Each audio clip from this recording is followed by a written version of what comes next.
اهلا بيك. تعال اقول لك هقدم لك ايه وبكام.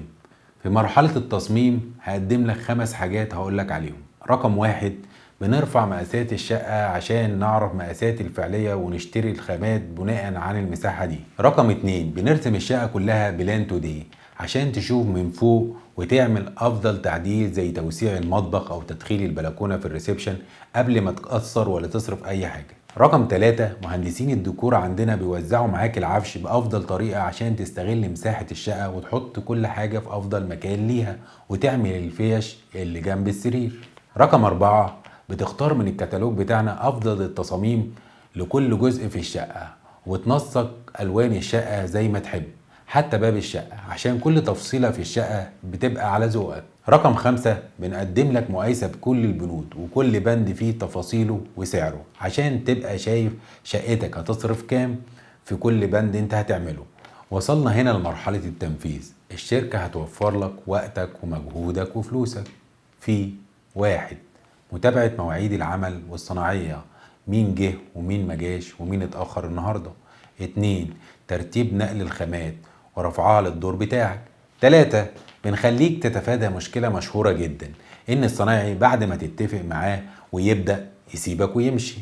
رقم 4، عندنا فريق كامل لكل بند، يعني ان انت لو بتشتغل في بند معين النهاردة وحتى الصنايعي لو ما جاش الشركة بتوفر لك بديل تاني بيجي تاني يوم. 5، الشركة بتتابع عمل كل صنايعي وبتشوفه عمل ايه في الجدول الزمني، عمل ايه النهاردة وما عملش ايه، واحنا بنتابع حضرتك بكل تقارير على الواتساب بصور من الموقع. 6، المهندس اللي واقف مسؤول في الموقع بيعرف امتى بيستلم من الصنايعي ومحدش بيجي يقول له لا ده عيب بتاع المحارة او عيب بتاع السيراميك زي ما بيحصل مع حضرتك.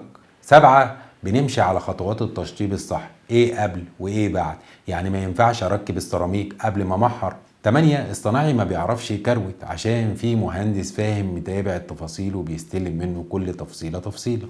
9، عندنا صناعية كتير شاطرين جدا عشان دول اللي بيطلعوا الشغل اللي انتوا بتشوفوه. 10، بنوفر لك افضل جودة واحسن سعر للصناعية، وده طبعا لان الصنايعي اللي هيدي سعر للشركة غير اللي بيديه للعميل، وطبعا حضرتك تستفاد بكل التوفير ده. 11، السعر في توريد الخامات. لما حضرتك تروح تشتري فاتورة لبند معين غير لما الشركة تكون معاك بتاخد خصومات وبكميات حسب الاحتياج. الفرق في السعر ده انت اللي بتكسبه، وده بيحصل في كل البنود اللي بنشتري فيها الخامات. 12، الخبرة اللي عندنا خلتنا نعرف ايه الخامات الكويسة اللي تطلع شغل كويس وايه الخامات التعبانة، علشان كده بنضمن لك شغل يطلع مظبوط ونضيف. 13، بنوفر لك في الخامات عشان احنا عارفين الحمام بياخد كام كوع وشكارة الاسمنت بتعمل كام متر سيراميك وكام متر محارة، فبنضمن لك عدم الاهدار او التبذير من الصناعية في الخامات. 14، بنعرف نرجع لك الخامات الزيادة ومش بتترمي اللي انت ممكن ما تعرفش تستخدمها بعد كده. 15، في عقد بيننا وبينك بيضمن حقوقك وميعاد تسليمك، يعني انت لو اشتغلت في شقتك هتبقى مفتوحة معاك، ما انتش عارف امتى هتخلص، انما الشركة بتبقى ملتزمة معاك بميعاد معين هتسلمك فيه. لكن كل اللي فات ده كوم، والنقطة دي كوم تاني خالص. السويفي هي الشركة الوحيدة اللي بتقدر تقدم لك ضمان لمدة سنة كاملة على كل بنود التشطيب. اتوقع ده بقى اكبر دليل على اننا واثقين من شغلنا جدا. اللي فات ده كله مقابل كام؟ في نظامين انت بتختار منهم.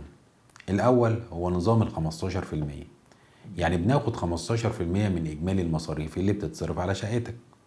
يعني الشقة لو اتصرف عليها في التشطيب 100,000 جنيه، احنا بناخد 15%، يعني بناخد 15,000 جنيه. يبقى النظام الاول بناخد 15% من اجمالي المصاريف اللي بتتصرف على شقتك. والنظام التاني هو النظام الثابت، والنظام ده للوحدة اللي على الطوب الاحمر او اللي نص تشطيب، بس بناخد 300 جنيه للمتر في الوحدة الطوب الاحمر و200 جنيه للمتر في الوحدة النص تشطيب.